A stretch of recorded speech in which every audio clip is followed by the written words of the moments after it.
বন্ধু মনে রাখো ভাইয়া, একটা কথা শক্ত কই, রাগ হইও না প্রিয় ছেলে বাপ। এই কপাল পৃথিবীতে উপার্জনের দুনিয়াবি কোনো কাজে লাগে না। এই হাত পাও এগুলা মানুষের অঙ্গ প্রত্যঙ্গ কাজে লাগে বিভিন্ন উপার্জনের কামে। এই কপাল এটা দুনিয়াবি কোনো কামে লাগে না। দেখ কোনো কাজের জন্য ওটা দিয়ে কোনো উপার্জনের কোনো কামে, দুনিয়ার কামাইয়ের কোনো কাজে এই কপালের এটুকু জায়গা ব্যবহার হয় না, এটা লাগে না আর কি। তাই এটা আল্লাহ তাআলা কেন বানাইছেন? খোদার কসম রব্বুল আলামিন এই কপাল শুধুই সেজদার জন্য বানাইছে, শুধু সেজদার জন্য।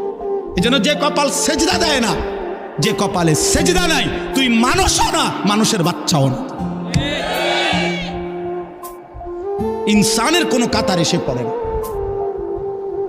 সে কোনো মানুষের কাতারে পড়ে না। ইনসানের কোনো কাতারে পড়ে না যার কপালে সেজদা। কারণ কপাল বানানোই হয়েছে।